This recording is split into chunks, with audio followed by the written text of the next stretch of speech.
You're listening to Financial Advisor Marketing, the best show on the planet for financial advisors who want to get more clients without all the stress. You're about to get the real scoop on everything from lead generation to closing the deal. James is the founder of theadvisorcoach.com, where you can find an entire suite of products designed to help financial advisors grow their businesses more rapidly than ever before. Now, here is your host, James Pollard. Howdy, y'all. Welcome to Financial Advisor Marketing. I tried. Pattern interrupt. You're like, not again. No, don't do this again. Whatever. So Financial Advisor Marketing podcast for financial advisors who want to get more clients. Figuring that's pretty much all I do. I'm the guy who helps financial advisors get more clients. Now, of course, here on the podcast, we talk about all types of cool stuff because it's just more casual. It's not like a classroom. It's not like a strict lecture. It's just two guys flapping their gums. But today I'm going to talk about 3 skills which I think are absolutely essential for financial advisors to master if they want to be successful. And I want you to keep in mind that no matter how successful you get, there will always be people who hate. And I recently saw a Facebook ad for someone, and I'm not going to name any names, but this guy he's legit. Like, he makes multiple millions per year, and he was getting lots of hate in the comments section of his Facebook post. Now, here are some of my favorites. Surprise. Yeah, right. Surprise. Lots of hate in Facebook.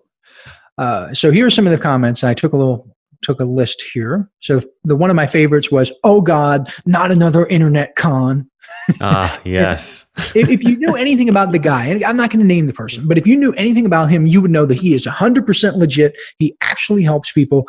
So the commenters, his limiting belief, it keeps him from seeing the benefits because he's like, "Oh, not another internet con." It's like, dude, this guy does more in a month than you do in a year, or more in a week than Lifetime. You do. He makes more of an impact. He helps more people. It's crazy. Another one of my favorites was, "Why does the spam keep showing up in my Facebook feed? Why do you keep watching the videos, sucker?" Right. It's like a retargeting ad or something. It's like, you obviously interacted with him first. And I get this one every so often on my own ads. There are always people who want to take the time out of their day to write on someone else's ad. Like, you're the loser in this situation. It's like, I know that may sound harsh, but like, if you really hate it, don't take your time.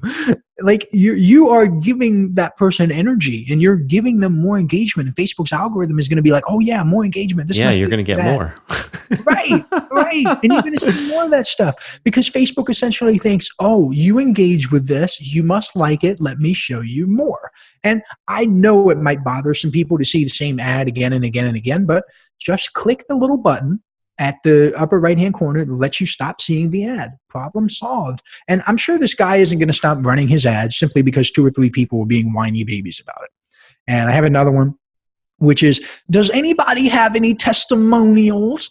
The reason this is funny is because the ad, now this is not my ad, right? This is someone else's ad, but it was just funny for me to see. The ad was actually promoting a free plus shipping offer.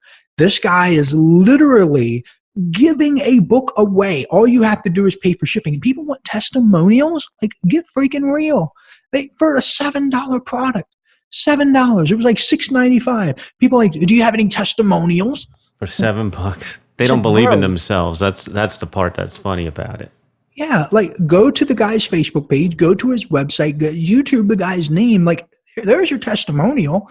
And I used to have a lot of testimonials on my site, and I took them down, or most of them down, and there was no change in conversions. Everything stayed the same, which tells me that some people would just stay skeptical forever. Now, with that being said, you can be skeptical about the stuff I talk about in this episode, or you can stay stagnant. It's your choice. I'm going to sleep fine either way. The financial advisors I help are going to grow their businesses either way. So here are 3 skills that the best financial advisors master. These are not the only 3 skills. There are a bunch of important skills, but these are the 3 we're going to talk about today because we don't have all the time in the world. And you're not paying. Yeah, right. Now, the first skill that you want to master as a financial advisor is prospecting. There shouldn't be any surprise here. Now, at this point, I'm basically repeating myself. You have to get good at prospecting. In the last episode, I broke down exactly how a financial advisor can get to $1 million per year in revenue, and a large part of that involves prospecting. The bottom line is this: the more you prospect and the better you get at it, the more money you make, period. Financial advisor marketing, it involves going out into the marketplace, identifying a group of people who are good fits for your services, and then getting in front of them. You want to do that. You want to get out there. You don't really need to overthink this stuff. Now, there are a bunch of different ways to market yourself and your services as a financial advisor, and I talk about them in depth in Financial Advisor Marketing Mastery. That's my 11-hour course, which you can get at theadvisorcoach.com. There are a lot of different ways you can grow your business for both you getting in front of prospects and prospects getting in front of you. Hey, financial advisors, are you ready to take your business to the next level and get more clients with less stress? I invite you to join the James Pollard Inner Circle, a paper and ink newsletter that gets delivered directly to your door every month. When you join now, you'll also get a 90-minute instant download called 5 Keys to Success for Financial Advisors, a $97 value for absolutely free. All you have to do is head over to theadvisorcoach.com/newsletter and join today. Now, the second skill, we're rolling right through these, is critical thinking. You have to learn to think for yourself. Critical thinking, it is the objective analysis of an issue to form a judgment. For example, you need to be able to navigate tough decisions, such as deciding which niche you're going to target, to know how you're going to grow your business, what you want to do, how to navigate the growth, essentially. And this requires critical thinking. You have to judge what you're good at, who you like working with, how you can do it, and so on. And a large part of being a successful advisor is solving problems. And that's pretty much all you're doing. You're solving problems for you. You're solving problems for your clients. You're solving the problem of how can you grow your business? How can you get in front of more people? How can more people get in front of you? And you're solving how you can minimize taxes for someone, how you can help them invest properly, how you can protect their legacy, how you can protect their family in the event of a loss. You're solving problems all day long. And the good thing about doing it all day long is that you get really, really good at it. So a lot of the financial advisors that I work with, they have tremendous critical thinking skills, but they have, at least up to a certain point, they've only applied it with their clients. They've never really stepped back and said, I'm going to use my critical thinking skills to grow my business. But when they do that, they realize that they can think faster than most people. They can think more clearly than most people, especially if their health is in check, and the business just takes off. And I found that the best thinkers are the people who are constantly learning and constantly growing. They're not afraid to invest in themselves. They're not afraid to go out and get the results they're after. And I want you to use your critical thinking skills everywhere, because some people shut their critical thinking skills off in certain environments. You know, one example of this is guru worship. Some people will, it's a real thing. Some people will literally pick a guru and follow everything that person says down to the letter. And that's dangerous. And some people even do it with me. And while I'm flattered by it, I want the people to know, it's not a good strategy, because it's possible that not everything I say applies to your exact situation. But there are some people who let their gurus do their thinking for them. You can't do that. Do your own thinking. Yes, use your guru as a guide. If I'm your guru, even though I'm not really comfortable with that, and I don't want you to follow every little thing I say, but let me at least be your guide. Don't blindly follow every little thing. Do your own thinking and come to your own conclusions. It's very important. And if you've ever read the book Law of Success by Napoleon Hill, it's a big book. And it was written before he wrote Think and Grow Rich. If you've read that, there's a chapter in there called Accurate Thinking. And in my opinion, it is the most important chapter in the entire book. And it basically encapsulates what I'm trying to tell you here. If you get that book, and even if you don't like reading or you don't want to read the whole thing, just read that chapter, Accurate Thinking, and it will change your life. It just will. It's the most important chapter, in my opinion, in the entire book. And it's one of the most important skills you can develop to be successful in any area of your life, not just business, but with your personal life, everything. And the final skill, the third one, is self-management. Now, because financial advisors have tremendous flexibility in how they operate their businesses, they literally have the ability to craft their workday.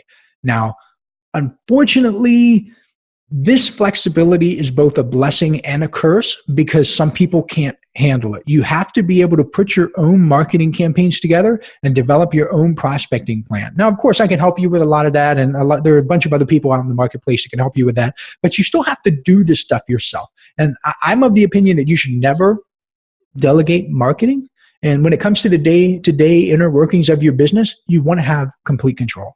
You can either screw it up or you can make it yield a tremendous lifestyle for you. You want to be in the driver's seat. You don't want to be in the back seat.